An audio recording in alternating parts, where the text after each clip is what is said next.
You're listening to Civic Media. You can tune into any of our live shows on any radio station across the state with the Civic Media app. Find us in your phone's app store and listen anytime, anywhere. Good morning. Welcome to Matt Nair on Air. Jane Matt Nair, Greg Bach, Calvin Butenoff, coming to you live from our home at Radio Park in Racine. Join us, call or text, or leave a voice note at 855-752-4842. You can also leave a comment if you're watching on the live stream on Facebook, YouTube, and what used to be Twitter. It's Friday, October 31st. It's Halloween. Dan Schaefer will be here from the recombobulation area, also Civic Media's political editor after the 9:30 news. Lots of things to talk about, including the latest poll from the Marquette University Law School.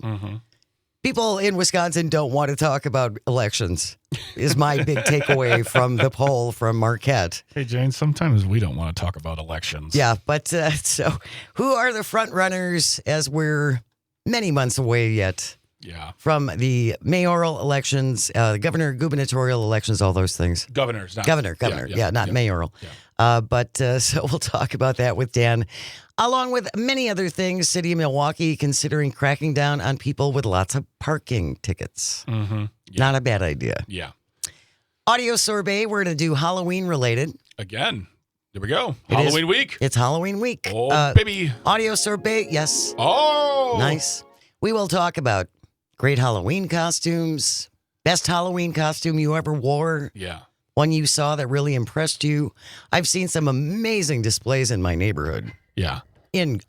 Incredible. Our across the street neighbor, I saw them like 2 weeks ago, and I'm like, what are they doing? And then at the end of the day, I was like, oh wow, it's a display. Yeah, there are some folks who put so much work into it. It's amazing. And we're also going to do a little shout out to a song which debuted 50 years ago today with a special homage. A very special homage to this. Artistic homage. Yes, it's like the epitome of taste. Yes. That will be coming up in Audio Sorbet. And we'll wrap it up as we always do with This Shouldn't Be a Thing. Today, the Smashing Pumpkin edition. Stick around for that. Going to start off with SNAP benefits. Will be coming to an end tomorrow. It's interesting, depending upon where you get your news, you're hearing vastly different explanations about why we are here. Oh, yeah. I think it's important to point out that in the big blob of a bill that the Republicans passed earlier this year, yes, the big blob of a bill cut $187 billion from SNAP through 2034. I think that's an important point. Yeah. Which, again, depending upon where you get your news, you might not be hearing these numbers. But yes, the Republicans cut $187 billion, or about 20%, from the federal SNAP budget through 2034. And then this little tidbit that I found this morning from Newsmax, Rob Schmidt, anchor at Newsmax, talking to Senator Ron Johnson, Wisconsin's very own. Our senator who's been there longer. He's been there long. Yes. Rob Schmidt said to Ron Johnson this morning, or rather on Newsmax, people are using SNAP benefits to get their nails done, to get their weaves and their hair done. Yeah. This is a really ugly program. Senior Senator Ron Johnson says that program needs to be dramatically reformed.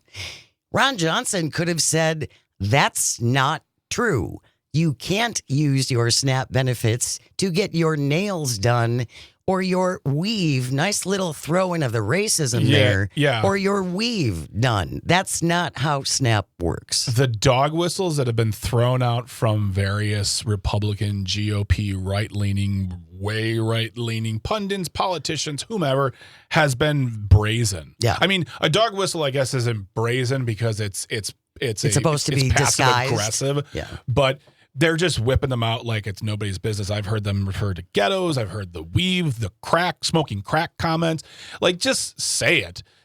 Tell us who you think uses SNAP and apparently only uses SNAP, which is, of course, untrue, as we've talked to farmers who use SNAP benefits. And the ACA. So Yes. this notion, this narrative you want to write that the laziest, worst dregs of society are the only ones using these benefits. And now we know who you think those people are. Congratulations. And Ron Johnson, good job on not calling him out on the dog whistling or the fact that you cannot use SNAP to get your nails done. I mean, help me take you just a little seriously, Mr. Johnson. No. Just a little bit. No. He's got to go along with their program. Yeah. And trying to frame a narrative around SNAP users. Mm-hmm. Again, on Newsmax. It's 21st century welfare queen. Yeah, That's what it is. exactly. That's That's what it is. exactly what it is. On Newsmax, anchor Rob Schmidt talking to Ron Johnson said people are using SNAP to get their nails done, to get their weaves and their hair done. And our Rojo says, yes, that program needs to be dramatically reformed. And that also upsets me too. There's nothing there. There's no plan. There's no suggestions. There's no speculation. It's like, yeah, Yes. we should look at that. So let's cut a whole bunch of money. Yeah. Oh, they did that already. Well, Jane, what they're doing is they're saving it. They're They're securing right, it. by cutting Ensuring. it. Right. Those are the words we use. Right. Then I stumbled on this morning. This is from notice.org. The U.S. Department of Agriculture had a plan to keep SNAP going during a government shutdown by using contingency funds. But amazingly, the document that laid out that plan is now gone from the U.S. Department of Agriculture website. Shocking. This administration is doing this a lot. Mm-hmm. Yes. Just removing things. Disappearing Yep. information. Yeah. Completely, in some cases, attempting to alter history Yeah. by disappearing things. Well, luckily, for a silver lining, in as much as the money, the discretionary funds that are set aside to fund SNAP actually still do exist. They're just not going to be used. Whether or not the document's available, I mean, that's important to have in your possession. Well, it's just to say we have a plan. Yeah. There is a plan. Yeah, but they have but the money will most likely not be released, and then the question has been pointed towards, at least in matters of Wisconsin and our food share program. The question is, okay, state legislators, governor, whomever, what are you going to do to ensure that these individuals will get their benefits? And depending on who you listen to, once again, depending on where you get your news, Yes. there are some folks who want to lay all the blame at Tony Evers' doorstep because he's not utilizing COVID funding that's out there. There is approximately $373 and this is, by the way, a CBS 58, $373 million remain unspent, but not for long because the State Legislative Fiscal Bureau told CBS 58 that the money is obligated, which could include funding for activities that have been completed or are just waiting for reimbursement. So that money might be earmarked for other things. That we don't just have $373 million just sitting like we do a surplus. Right. But when we got that COVID money, there are constrictions. there are parameters. There are and- parameters yeah. on where and how this money can be used. But also, just because we have $373 million doesn't mean it can be even used for anything. It can be scheduled for something right now anyway. So you can look at that money, that's fine, but we can't just go to that bank and withdraw it. And then surplus, $4+ billion, $4.5 billion. Yep. We could definitely pull, I think it's the $117 million needed to fund food share here in Wisconsin. Well, Mary Felskowski, state senator and state Senate president, has said Can't. not our problem. Yeah, can't do that. not It's Fed. It's a Fed thing. It's a federal problem. It's a Fed thing. So the frustration, my point is that, like, if you want to be angry at Tony Evers for not using COVID funding, then you have to be angry at Mary Felskowski for not wanting to use surplus funding. I'm frustrated. Like the COVID funding, I feel like there's far more nuance to that discussion as far as utilizing those funds than just saying, take it.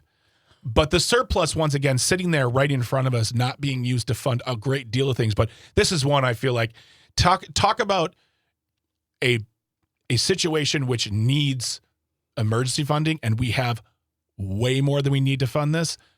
There's nothing wrong with that. And I shame on you, Mary Felskowski, to say that this is and Democrat. It's a federal problem and it's the Democrats' fault. That was what she said to Matt Smith on Upfront. It's a federal problem and it's the Democrats' fault. If you're just joining us on Matt Nair on Air, we are talking about SNAP benefits, which are going to be going away tomorrow. And as a reminder, the big blob of a bill that Republicans passed earlier this year, which was going to fix all our problems, cut $187 billion, 20% from the SNAP budget through 2034. Lots of money. Yeah. Lots of money. A column from Paul Krugman says these drastic cuts in food stamps and healthcare programs are central planks in Project 2025. Yes, they are. That is indeed the Trump administration's policy platform.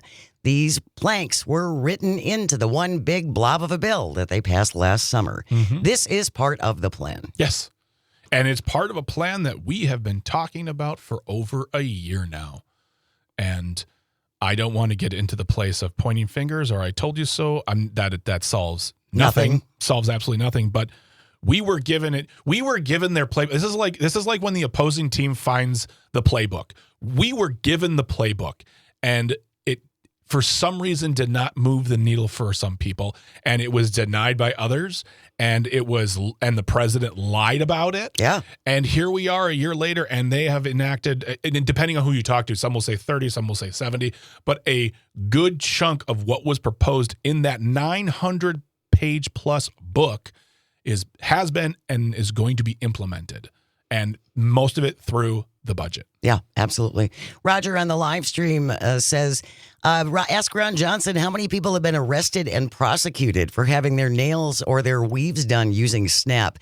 That's the thing, Roger. They don't ever have to back it up. No. With proof. No. All they need to say, like Mike Johnson has said repeatedly, is he knows it inherently. Yeah. He just knows it within the fiber of his being, like they know about voter fraud. There's no evidence of widespread voter fraud, particularly related to the 2020 election. No evidence. None. Zippo. Zero. We spent millions looking for it. Didn't find it. And yet Mike Johnson still knows intuitively, inherently, in his gut that it's happening. I mean, Jane, some people are saying, I've heard. Many people are saying people are saying, people are reporting. That's all individuals need now to just, and this is a problem across the board. Our confirmation biases are quelled by faces we trust saying very little or backing up very little. But the problem is when you give them any details, they'll tell you you're lying. It's AI. It's fake news. Even though I have the details and this guy just says, I think you can do your nails with Snap. Yeah, no, you can't. Join the conversation at 855-752-4842. You are listening to Matt Nair on Air, coming to you across the Civic Media Radio Network. You're listening to Civic Media. Stay up to date on the latest news and information for your local community and Wisconsin by signing up for our free email newsletter. Visit civicmedia.us/email to get started. Good morning. Welcome back to Matt Nair on Air. Jane Matt Nair, Greg Bach, Sweet Galby on the board, coming to you from our studio at Radio Park in Racine. Join us. Call or text at 855-752-4842. You can also leave a comment if you're watching on the live stream on Facebook, YouTube, and what used to be Twitter. Coming up after the 9:30 news, we'll start recombobulating with Dan Schaefer, creator of the multi-award-winning Recombobulation Area, also Civic Media's political editor. Among the many things we're going to kick around, the latest results from the Marquette University Law School poll. My big takeaway is nobody wants to think about elections right now. That's kind of what it is. And also, Dan published a piece in the Recombobulation Area about Mandela Barnes and the election as well, because that's sort of just came out really well on that poll. Yeah, exactly. So we'll be talking about that when Dan gets here in just a little bit, but that's going to be another discussion. And yep, we are officially in election season again. My God, can't we get a day off? No, Wisconsin is constantly We're constantly in that cycle. Before we went to the break, we were talking about SNAP benefits, which are going to be ending tomorrow. U.S. Department of Agriculture did have a plan to keep SNAP running during a government shutdown by using contingency funds. The whole document that was up on their website, whoosh, now it's gone. Magic. Interesting how that happens. I mean, that's right up their alley. That's something they've been doing with a lot of things, documents, changing the Constitution, changing Smithsonian display. Like it's whatever doesn't fit them, they get rid of. But the problem is, Jane, is that we are not we're not robots who are reprogrammed every morning with no memory. When they get rid of things, not only do people notice, that is what makes the news then. Yes. When you try to disappear stuff and make it go away. Exactly. There are people who still recall. Yes. So amazing. The other problem, tomorrow, enrollment begins for the Affordable Care Act. Yes. Also known as Obamacare. Ooh, Obamacare. They're the same thing in case people think they aren't. No, Jane, that's not what I was told. Yeah, the Affordable Care Act and Obamacare are one and the same. Yeah. This article from Politico, Republicans barreling toward the enrollment period without a unified plan to address the sticker shock that millions of Americans are expected to face when they get their premiums. Hold on, I'm referring to my notes right now. What happened to 2 weeks? A great new plan in 2 weeks. Yeah. Repeal and replace. I was told repeal, replace, ... 2 weeks, ... winning. Concepts of a plan. Concepts of a plan. Yeah, they don't have a plan. No, they don't. They've had 15 years since the Affordable Care Act was passed. My goodness gravy. And they got up to the repeal part. They were all ready to repeal Obamacare. Remember that? Well, I do remember the House during Obama's time, like I think over 120 times voted to repeal Obamacare. It died in the Senate every single time. It was nothing more than a show. It was performative. It did nothing. Did nothing. And yet we have nothing to replace it with. Well, and exactly. So again, they were ready to repeal it, except for the vote of John McCain, who stopped that. They were going to repeal it. They didn't have a plan then. No. And they still don't have a health care plan. I saw one Republican, it might have been John Kennedy, very folksy guy. Yeah. He thinks we should just go back to what things were like beforehand with high risk pools, meaning that we can go back to the days when insurance companies could refuse to cover you because you had a pre-existing condition. I don't know, like pregnancy. Let's, that doesn't surprise.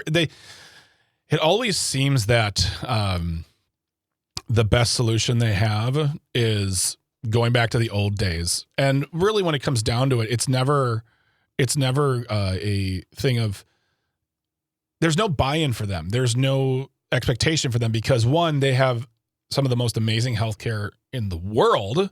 Oh, you mean our elected officials? Our elected officials. Congress does, yeah. And even if they didn't, they still have enough money where a hospital/doctor bill wouldn't ruin and or bankrupt them. So for them to say, let's just go back to the old days. What was wrong with that? Yeah, everything was so great. Yeah. It was so great. Yeah, I'm wanting to look up really quick Senator John Kennedy as far as how much money he's taken from the healthcare industry, because that's the other thing too. The moment they start advocating for a system which doesn't put the American people first, it's always like, how much money is that industry putting into your pocket then? Well, and then all of a sudden, I've heard Republicans in the last couple of weeks, as we've been heading towards this cliff, talking about, well, we don't want insurance companies to get rich. You don't? I mean, really? They're pretty darn good at getting rich. They're getting rich all the time. Their quarters are like tens of billions of dollars. Like, they're doing fine. Even if they made no money next year, they'd probably still be fine. Yeah. Lori from Hayward texting in says, Jane, I think people are taking the page out of J.D. Vance's Book of Lies. Remember, he admitted on live TV he was lying, talking about Haitian Americans eating people's pets. He admitted that was a lie. J.D. Vance admitted he was telling a lie just to make people listen. That's what Ron Johnson and many other Republicans are doing now. Yes, they are blatantly lying. And he is, and he is bringing that back up again. He has brought the Haitian thing back up in interviews. And yeah, look at that.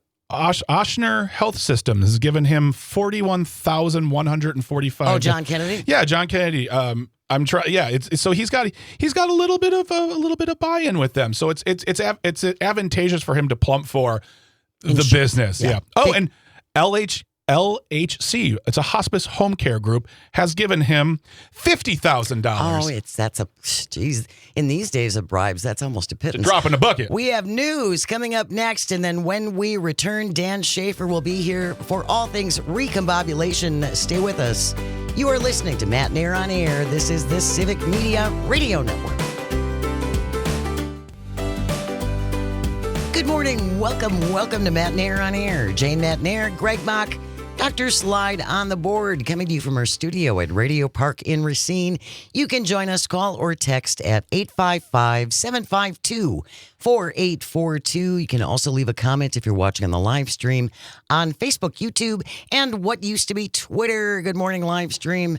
Thank you for joining us. It's Friday, so Dan Schaefer is here, Civic Media's political editor and the creator of the Recombobulation Area. Good morning. Good morning, Jane. Wonderful to be here with you on Matt Nair on Air. On Halloween, we'll do some lighter things about an hour from now during Audio Sorbet. We'll talk all things Halloween. Wonderful. I'm curious to hear about your experience with your daughters. Okay. And I saw some photos that you posted. Oh, we had some good stuff from There's last good weekend. stuff, yes. Yeah. But lots going on. Let's talk. Where do you want to start? Do you want to start with Mandela Barnes, or should we talk about the poll? Well, there's much to discuss this week. Lots to recombobulate. There's many things. As always, a discombobulating week in Wisconsin. No doubt. Let's start with Mandela Barnes. Let's start with the candidate looming over the Democratic primary right now, his pending decision on what he is going to do, if he is going to run for governor in 2026, if he is going to pass on this one.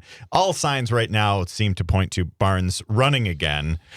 So I decided that needed to take a little deep dive in a recombobulation area piece published this morning called Barnes 22 Revisited. So as Barnes flirts with a potential statewide run, I think it warrants reassessing the campaign that he ran in 2022 when he lost by just 1%. Yeah, 27,000 votes. It was tight to Ron Johnson, and kind of my big thesis, I suppose, with this, if anything, is that I think Mandela Barnes' campaign was both underrated and overrated at the same time. Underrated for many of the reasons that he has been unfairly maligned for when people talk about this race, because there's a lot of data that suggests he did not run a uniquely poor campaign. Right. It's just Wisconsin and he lost a coin flip, and we can get into some of the details within that too. But I think also if you look back to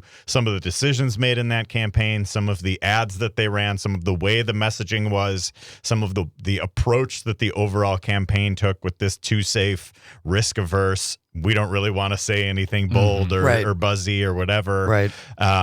I think there were problems with that too. So that's what the column really gets into, just published this morning at the Recombobulation Area. This one does have a paywall about halfway through, so you do have to subscribe to read this one. It's so worth it, and it's really a deal. Yeah. It really is. It is a deal. Yes, and you can get a free trial if you just want to read this one. There you go. There you go. I just lost myself some money there. But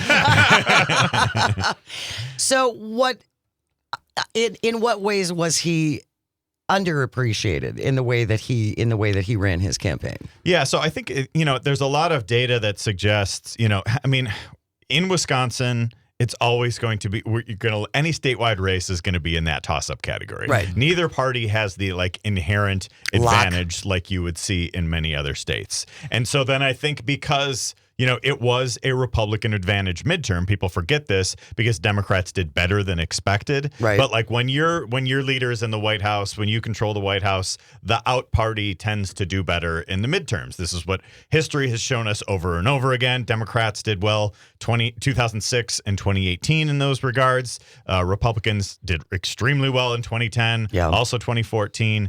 But in 2022, I think, part of it was because of the Dobbs decision that energized a lot of Democratic voters at the time, but also just like there was not a lot of great candidates, and Democrats won a lot of these Senate races, but lost in Wisconsin. And I think that is, obviously what it comes back to with Barnes, with when people are having a little bit of this consternation about him running again because he lost, right? Right. But I think, he was the closest Senate race in 100 years. He was running against an extremely well-funded two-term incumbent. I think as much as we dislike Ron Johnson as a senator, he is not a good senator. He's good at winning elections. Yes, he sure is. He has kind of been the Republican who has really bridged the last, era of Republican politics from kind of the Tea Party wave that he came in on in 2010, from, just being like business guy, Tea Party Republican, to the conspiracy theory lunatic MAGA guy he is today. that he is today. Yeah. But I think that has been where the party has shifted over the past 15 years, and he has encapsulated that shift in a lot of ways. So he ran ahead of Donald Trump in 2016 in Wisconsin when he beat Russ Feingold for a second time. He won this. So I think people might look at Ron Johnson, see, hey, he's the kooky uncle who's on Fox News saying all this crazy stuff. He's been good at winning elections. Well, and he's really good. Again, I give Republicans a lot of credit for their marketing. Sure. Because I saw this the other day on social media. What has Tammy Baldwin ever done for Wisconsin? And I think of all of the federal dollars Tammy Baldwin has brought back to our state for farmers and construction workers and bringing jobs and all of those things. And I just think Democrats have a hard time going, look what I did. And look at the thing. There is an inherent problem there, because first of all, I want to go back to something you just said. Let us not forget that Ron Johnson beat Russ Feingold. Yeah. Twice. Yeah. Yeah. The fact that he won once, we thought, oh, fluke. Russ Feingold will come back in, and he lost again. Russ Feingold, for those who don't remember, Democratic Senator titan in this state. I mean, known for his policies, known for his rhetoric, known to put the money where the mouth is, all those things. The fact that Ron Johnson in the first election came in as a measured businessman, and by his second reelect, he was now just everything changed. Ruined conspiracy theorists. He went to Moscow for the 4th of July.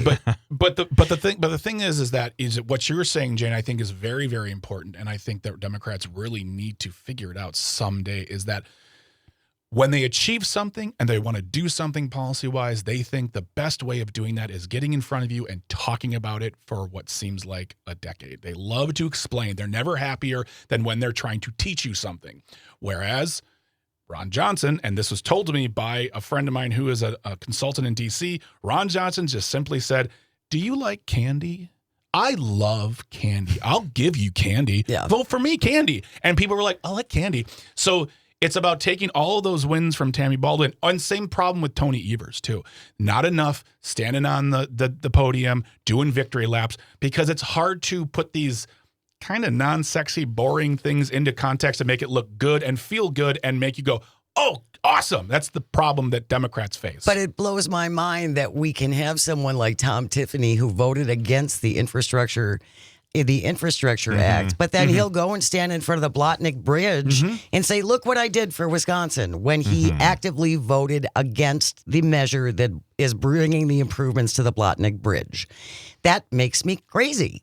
Is that for Tammy Baldwin to stand up and go, hey, you can't be here? She'll never do that. She will never do that. And Democrats would probably be like, you can't do that. But Dan, tell me your thoughts on that. As one Democrat put it to me once, if you take three sentences to explain something, you've already lost. Yeah, you're losing. And that is such a common problem with Democratic politics, because you have to these subsidies go to take down your healthcare costs and if you're explaining, you're losing. So that is often the case. So I think, just to get back to the Barnes thing here too, is that Johnson was a pretty good candidate, as much as we don't like him as a senator. Right. And I think, but he also had certain Wisconsin specific, Johnson specific failings and idiosyncrasies and all sorts of weirdness that they could have gone after. And I think the campaign that Barnes ran, that was this very on defense, safe, measured, backpedaling, hey, they're telling lies about me, Right. Type of campaign, whereas it wasn't a campaign against Ron Johnson, the uniquely problematic senator. It was a campaign against generic Republican senator. Yeah. Yeah. And that didn't work. And I think you have to have like a specific campaign in Wisconsin. You can't just run things here the way they are, consultantified and carbon copied across the rest of the country. It has to be. You got to narrow your focus. You have to understand the state. Yeah. And I don't think that their campaign entirely did. If you're just joining us, Dan Schaefer is here, Civic Media's political editor, the creator of the Recombobulation Area. He joins us every Friday. You can join us as well at 855-752-4842. Cindy from Appleton has been waiting patiently. Good morning, Cindy. What did you want to say? Well, first of all, Senator Johnson has done absolutely nothing for the state of Wisconsin, and I just don't realize why people can't figure that out. But as far as Mandela Barnes goes, no offense to anybody, but as a lieutenant governor, they really don't do anything. And I just don't believe he has the political experience to run for the governor. Fair enough. Thank you, Cindy. And that's something, too, that I think I've discussed with the both of you, either on air or off air, is that, he ran in 22. If an office was something he was seeking, you would think he'd be there more in the line side of interviews to talk about politics. He's doing great advocacy and community service work. I'm not taking that away from him. Yes. But if you want to seek that office, then you have to put yourself in the right place. And what it seems like to me is that, I don't know if you've heard differently, Dan, but it seems like we're now talking about this because of a poll from a couple weeks ago that had him at 16%. No one had him in the conversation, really. And now all of a sudden, because of that, we're talking about it. And to me, that's not why you seek office. It's not because people think you're cool. It's because you want to do something. And I didn't get that from Mandela Barnes after he lost in 22. He went and did his other stuff, but I didn't feel like he was going to run again. This is why I think if he does run again, it has to be a different campaign. Yes. I think you can't run it back and do it the same way as he did last time. Not just because he lost. And again, I think he overcame a lot of obstacles. He faced a lot of ridiculous, over-the-top racist ads throughout that campaign. Yes. He was running to make history as Wisconsin's first black senator. Like that, there's a lot that there was an uphill battle in a lot of ways. He was the underdog going against a well-funded two-term incumbent who had the Hendrickson Uline PAC throwing tens of millions of dollars that there was no equivalent to on his side. Right. There was a lot of things working against him. But I think also he could have won if he ran a slightly better campaign. He left a win on the board there, and I think that is what so many people are frustrated. So I still think he has a promising future in politics in Wisconsin. But if he's going to do this political comeback, which frankly hasn't worked for a lot of people in Wisconsin lately. No, it hasn't. It has to be different. It cannot be the same type of campaign. It has to be a different type of message. And so I think that's what he and his team have to be thinking about right now. If they are planning an announcement, if they are planning to run here, how is this going to be different? And how can we let people know right out of the gate, this is a different thing. We have learned from our mistakes last time. We are doing things differently. Let's go. I think it has to be so different. We're going to continue with Dan Schaefer. If you would like to join us, give us a call or send in a text or leave a voice note at 855-752-4842. Gene, I see you there. We will take you when we come back. You are listening to Matt Nair on air, coming to you across the Civic Media Radio Network. We'll be right back. You're listening to Civic Media. Find the latest news, information, and archives of all your favorite shows on the Civic Media website, civicmedia.us. Good morning and welcome back to Matt Nair on air. Jane Matt Nair, Greg Bach, Sweet Calby on the board, coming to you from our studio at Radio Park in Racine. Join us, call, text, leave a voice note at 855-752-4842. You can also leave a comment if you're watching in the live stream. Good morning, live stream. Hello. On Facebook, YouTube, and what used to be Twitter, Dan Schaefer is here to help us recombobulate Civic Media's political editor. Also, just a reminder to subscribe to our completely free and pretty darn fabulous Civic Media Today. Civic Media Today, a snapshot of everything going on in the network, whether it's podcasts, shows, fun stories by Dan Schaefer. Yes. Right here. It's all available at Civic Media Today. Go to civicmediatoday.substack.com and subscribe for free and tell a friend. Look at, boy, That was good. Thank you very That was much. Really you good. listening, WBA? We're going to Submit clip that. that and submit because I'm very involved with Civic Media Today. I edit Civic Media Today. I'm going to use that as our main promo there, Greg. Yes, that's our ad right there. My quasi threat to another organization.